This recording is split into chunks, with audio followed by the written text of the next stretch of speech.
જૂનાગઢના માંગરોળ તાલુકામાં gas cylinder મેળવવા માટે લોકોની લાંબી કતારો જોવા મળી રહી છે। ગેસ એજન્સી સામે મોટી સંખ્યામાં લોકો એકત્ર થતા પરિસ્થિતિ સંભાળવા માટે પોલીસ તૈનાત કરવાની ફરજ પડી છે।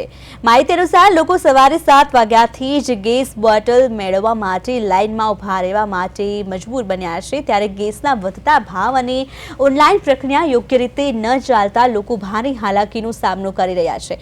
આ ઉપરાંત ગેસ સિલિન્ડર માટે 25 દિવસ પછી જ નોંધણી કરવાની શરત સામે પણ લોકોમાં ભારે રોષ જોવા મળી રહ્યો છે। સ્થાનિકોનું કહેવું છે કે સંયુક્ત કુટુંબમાં એક સિલિન્ડર માત્ર 15 દિવસ જ ચાલે છે, જેથી બાકીના દિવસોમાં શું કરવું તેવો સવાલ લોકો ઉઠાવી રહ્યા છે। અને આ સમગ્ર પરિસ્થિતિને કારણે વિસ્તારમાં લોકોમાં ભારે અસંતોષનો માહોલ પણ જોવા મળી રહ્યો છે। જે આપણે જોઈ રહ્યા છીએ બાટલાની લાંબી લાઈનો લાગી છે। જે માણસ વહેલી સવાર 7 વાગ્યાથી ઊભે છે ત્યારે 11-12 વાગ્યા આસપાસ એમનો વારો આવે છે। અને રહી ભાવ વધારાની વાત તો તે પણ આજે સામાન્ય માણસને ભારી પડે છે। એમના માટે પણ સરકારને થોડું વિચારવું જોઈએ।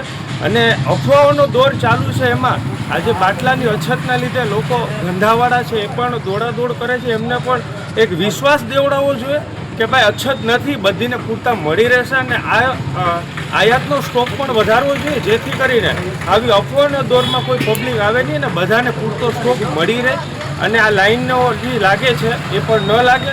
એટલે આ ગૃહિણીઓને ખાસ કામની વસ્તુ છે, એટલે એમનો સમય સંજોગમાં સારો એવો ઉપયોગ થઈ શકે એનો પ્રયત્ન કરવો। હકીકતે માલની સપ્લાય તો રોજ આવે છે, રોજ ગાડી આવે છે, પણ લોકોને એવું છે કે અછત થશે, બાટલો નહીં મળે, એટલા માટે લોકો અત્યારે ભીડ જમા કરે છે અને બાટલો હું લઈ લઉં એવું રાખે છે।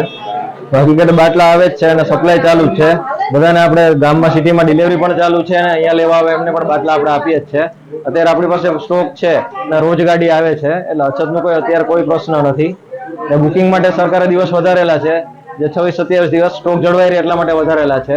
બધાને ગેસ મળી રહે એ માટે વ્યવસ્થા સરકાર કરે જ છે, રોજે રોજ ગાડી આવે જ છે।